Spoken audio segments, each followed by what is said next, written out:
আসসালামু আলাইকুম গাইস, আমি এর আগে বলেছিলাম যে আমিও খুব আনন্দ করেছি এবং আমি সুইমিং পুলে বেশ লাফিয়েছি। বুড়ো বয়সে ছোট মানুষ সেই ছোটোবেলার মতো লাফ দেওয়া যেটাকে বলা হয়।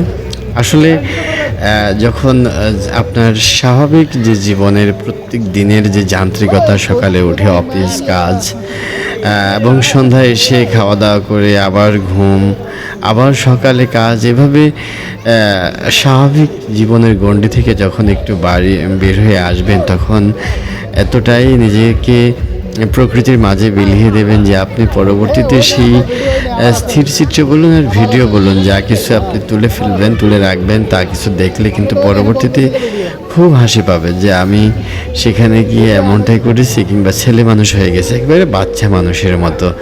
তো এইখানে আমি আপনাদেরকে বলে রাখতে চাই যে আসলে এখানে আনন্দের কোনো লিমিটেশন হয় না। এখানে যখন আমরা 2 দিনের জন্য 3 দিনের জন্য একটা ট্যুরে যাই, তখন কিন্তু সেই ট্যুরটা এতটা রোমাঞ্চকর এবং এতটা ভালো লাগা দিয়ে দেয় যে আসলে তখন ওই বয়সের যে গণ্ডি, সেই বয়সের গণ্ডিটা, অর্থাৎ আমরা যে মধ্য বয়স পার হয়েও যে এতটুকু চলে এসেছি, আমরা সেটা কিন্তু দেখুন না, এদের কিন্তু চুল দাড়ি সবারই পেকে গেছে, কিন্তু এখনও সেই ছোটোবেলার মতো হয়ে গেছে এখানে পুলে উঠে। আর আমি তো লাভ দিয়েছি, দেখতেই পাচ্ছেন। এটা হচ্ছে হোটেল সাইমনের সুইমিং পুল। অসাধারণ বিকেল, অসাধারণ সৌন্দর্য। আর সেই সুইমিং পুলের যে লাফালাফি, ঝাপাঝাপি, এটা আসলে আপনাদেরকে এই ফিলিংসটা বোঝানো যাবে না। তো ভ্রমণ আসলে এমন একটা জিনিস যে আপনাকে জীবনের যে বলা চলে যে জীবনের যে বেড়া জাল, কিংবা জীবনের যে একেবারে আষ্টে পৃষ্ঠে লেগে থাকা যে যান্ত্রিকতার সাথে আপনারকে ছুটি না দেওয়ার কিংবা ছুটি না পাওয়ার যে আক্ষেপ, সেটা কিন্তু যদি এরকম 2 থেকে 3 দিনের একটি জার্নিতে যাওয়া যায়, তাহলে কিন্তু সেটা আপনাকে বুঝিয়ে দেয় আসলে জীবনটা কত সুন্দর। কাজ কর্ম সেটা একটা দিক, আর এরকম বছরে যদি 2-1 বার বন্ধু, কলিগ কিংবা পরিবারের সাথে এরকম আনন্দের জন্য 2-1 দিন যদি আপনি রেখে সেখানে যেতে পারেন ঘুরতে, সেটা যে কোনো ট্যুরিস্ট স্পট। আমি সবসময় কক্সবাজারটাকেই প্রেফার করতাম ছোটোবেলা থেকে, অর্থাৎ আমি যখন বিশ্ববিদ্যালয়ের অনার্স পড়াশোনা করি, তারপর থেকে যখন সুযোগ হয় আমি কক্সবাজারটাকেই প্রেফার করি।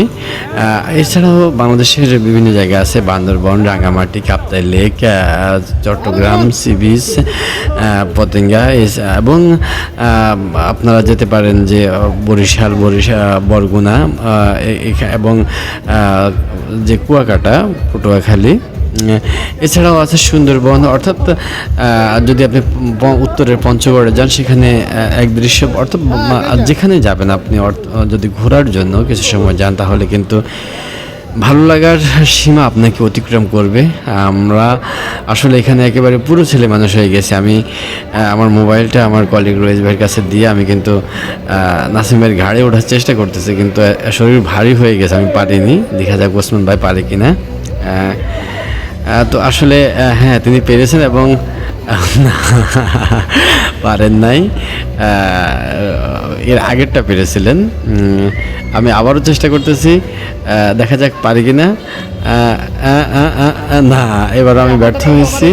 এবার আমি লাভটা দিতে পারলাম না, অর্থাৎ আমি ঘাড়ের উপরে উঠে যে লাভ দেয়, আসলে সেও তো আমাদের মধ্যে এরকম বুড়ো দামড়াকে কীভাবে ঘাড়ে করে নিয়ে দাঁড়াবে, সেটা তো বুঝতেই পারতেছেন।